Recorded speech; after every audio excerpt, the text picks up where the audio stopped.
We were looking for someone who could assume the mantle, if you will. That is what, there was a vision for the athletic program, the intercollegiate athletic program. And the structure was there for the program to really take hold and be something special. And Roy was at the age when he was close to retirement.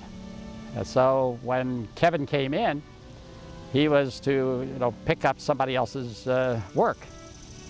But he understood what the institution had in mind. He told me what it was that attracted him. He said it was the commitment to excellence and the sense of community within the college. And he said he likes coherence, to get everybody on the same page. And he also, this idea of excellence, that anything the college did, it was going to do at a level of excellence, or it was not going to do it. The transition was, what I remember, it was seamless. And so he just, it was like a cliche here, like a duck to water. Quiet, a great listener, good questioner. But not one of those kind of combative, invasive questioners. He was just kind of like a sponge. He'd pull it out of you, and given his record to that point, his credentials to that point, I just said to myself, "Wow, this is a young man who has just the talent I think the college needed at that time." To work with these young coaches. You called the role of, with the exception of June Walker, who was the veteran in that bunch, called the role of those young coaches, and they were all young coaches, and very, very talented. And I suspect you would know, I mean, we would all know, that when you have young, ambitious coaches, that's a handful.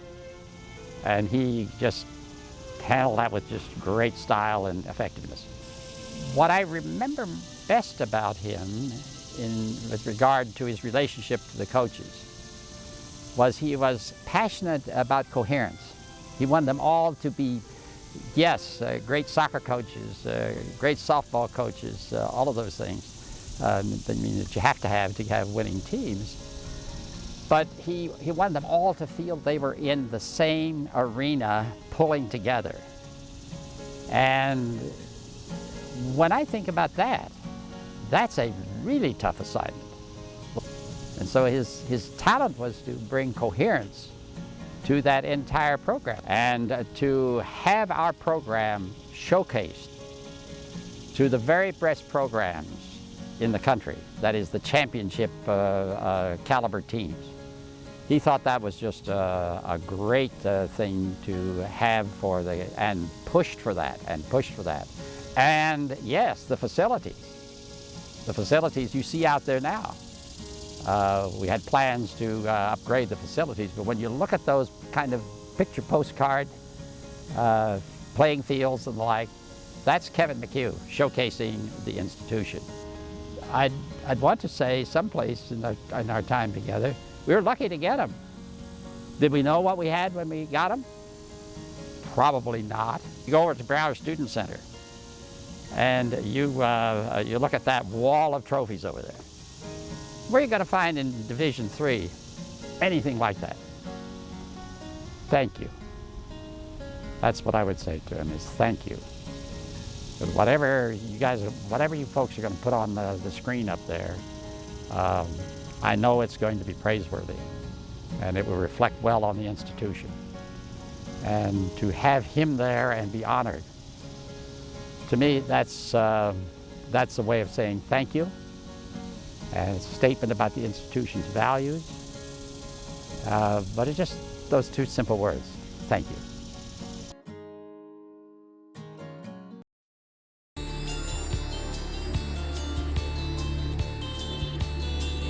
We had a family of 7, 5 boys and 2 girls. He was the youngest of Phase 1, and he was the oldest of Phase 2. So there was my sister, my brother Bill, my brother Tom, and then Mike. Then it was Mike, my sister Eileen, my brother Kevin, and me. So you see, it was almost like two families in one. And Mike was, like just a fantastic athlete. Anything that he got involved in, anything that he touched, like he was good at it. He's still that way. He placed in the States 3 times. He was kind of like the one that got us going, certainly got me going, because, I was old enough to kind of watch him, and he was really the guy that got me going as well. So, so it just started from there. It went from Mike, it went to Kevin, and it went to, it went to me, and, like it ended up being all 5 of us, and we all wrestled in college. Think about it, when he was at Buffalo, his team won the national championship. He transfers to Trenton, and they win a national championship. Then as a junior, they take second. As a senior, they take first. I think you got to look at it, and I think what I want to explain is, from a leadership standpoint, Mike is a leader, and he brings that leadership. And when he comes into a program, I don't think it just happens. He's got a presence about him. He's got a work ethic. He could take people up to the next level, and I think that shows that right there. He likes the spotlight, right? So hey, he's a big time wrestler. When he's going against somebody good, they're going to get the best of him. He's extremely quick. He's like from a strength standpoint, I don't think you'd see him as somebody that's like short and stocky. He's a bit longer, but he's fast, and he's brutal on top. He used to ride legs, and if you know wrestling and you have a guy on top of you who's got your legs wrapped up, and he's tearing your shoulder out, he's killing your neck. It's a brutal spot to be in. And Mike was he was fantastic on top. I was probably 19, he was 26. He hadn't wrestled in a while. I was in my prime, he still beat me. I don't know if it's mental, it was probably part of that, but he was a super talented guy. He was just too good on top. I just couldn't compete with that. So, would he blast me? No. Would he beat me? Absolutely. Without doubt. Zero hesitation. Sound good, Mike? It's kind of a love story made in college. They met. They were there, for the last 3 years. I think they tell a story. There's a tree over by, by one of the science building or over there, and they carved their initials in there, and they'll probably kill me for saying this, but like when they come back, they go to see if it's still there. I think when he transferred here, and he was a part of that first team, and it was a fantastic team, and had a really good group of people on that team, and a fantastic coach, that I think it all started to gel from that point. That was the first NCAA title, like for the college. And he met his future wife, and and he was a part of a as a junior, I think they took second, and then as a senior they had the what I call the team of teams. And I just think that the overall experience for him was just fantastic. I don't see how it wouldn't be. You're part of 3 national championship teams, well, like 2 here, and you meet your wife, and you're on the best team in the history, in my opinion, of teams here. I say this and I mean this. He should have got in before me, and and I think that's a fact. But he deserves it. He's a fantastic wrestler, a fantastic leader. Mike. I'm so happy for you. I'm excited for you and for Kathy and the kids, and you definitely deserve it. So congratulations.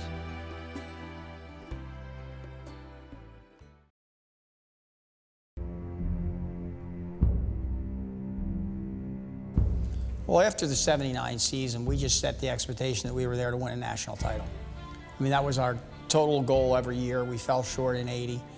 But the other thing that we did a big job is we would talk a lot about, because a lot of transfers were a huge part of our success. And we talk a lot about, with transfers were coming from Division I, we just said that the NCAA Division III was to qualify for Division I. I mean, we tried to even play down Division III a little bit as it went on. I mean, you get transfers like Martucci and Mock and Jacoutot. Their goal was to go to Division I. was, obviously we wanted to win Division III, but the standard was to go for the Division III title, but most of our kids wanted to be Division I All-Americans. Martucci led by example. I mean, Martucci just did everything hard. He was actually, he did the unthinkable when he won the Division I title after we won the Division III title up at Princeton, which was really neat because it was right up the road and we had a lot of fans. The whole team was there when he won the Division I title up there. That was pretty neat. That certainly established our program as something. But he would lead by example. He always did everything right and hard. Jacoutot was by far the verbal. He was the verbal leader. He did everything right, he did the thing, but he was much more verbal than Martucci. Martucci was the enforcer and Jacoutot was the leader. Well, officially they didn't keep Division III team scores. As I said earlier, we're ranked as high as 6th and 7th in the East as a dual meet team. If they had counted points that year, we would have been the 14th. We would have been the top 15 team in the United States in Division I. We would have been the 14th team in Division I. Ahead of Penn State, Maryland, North Carolina, major universities. We would have been ahead of all of them. Well, if you go to the Jacutots, because the family had so much success here and stuff, they'll argue all the time which team's best. We do this all the time when we're sitting around in the summer. It'll be myself and Mike, and we'll sit and talk about who would win 1987, 1981, and we'll go through weight class by weight class. And we'll try to be fair. And we'll argue sometimes, always a good argument, like, I don't know, I don't think so, I don't think you know this guy, or maybe you don't realize that he was that good. And we'll do the math, and the math comes out. 1981 is the team of teams. I look at this team, I look at a guy like Bob Glaberman, who's obviously one of our top 2 or 3 best wrestlers in the history of this program, and outstanding. He was sort of the low guy on the totem pole. He was a freshman.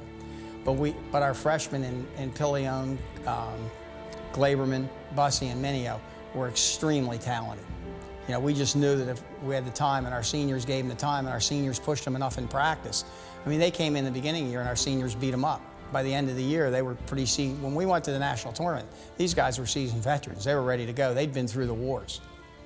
But it was a great blend, and it made for the future. I mean, 3 years later, that team dominated a national tournament. When those guys were senior, they dominated again. When you used to come to Packer Hall to watch the Brockport TCNJ meet or TSC meet at the time, it was pretty neat. Some people won't like this and might want to edit it, but we had a neat setup. The drinking age was 18 back then. And the kids came to the meet, and as they left the meet, they got a cup. That gave them quarter beers for the afternoon. And you couldn't even move in Packer Hall. You couldn't move 1 inch. The place was packed and the place went nuts. And it was just a great setup when we wrestled Brockport. And the same thing when we went up there. It was fun. I mean, it was as big a rivalry as you could get anywhere at the time. Well, we felt good because we knew we had power. That was probably the most amazing day in my 35 years, that Saturday. I think we won, I'm going to say, 15 of 16 bouts. The only bout we lost was when Mickey Akins wrestled for third and fourth, and he lost in overtime in that bout. But, the other guys came back. The guys that took third, the guys that took fifth all had to win 2 bouts that day. The guys that were in the finals had to win the semis and the finals. I mean, to win 15 of 16 bouts, I mean, that's just an amazing stat. And it was a dream day for a coach. I mean, everything just seemed to be turning up fine. And you go on, that's one of the things that's even, as I've gotten older, I'm even more proud of. As I look at that roster, 3 guys on that team, are president or CEOs of their own business. 1 guy's the head of the phys ed department up at Bloomsburg. 1 guy's a doctor of divinity, he's a minister, which is where he wanted to go. He has his own ministry. Another guy is a pretty one of the most world famous dog trainers. I've been to Ringling Brothers and watched him perform, and he's performed all over the world. Again, that creates a situation when you're in any of those positions. When you think about those positions we just talked about, you're the guy up talking in front of a group.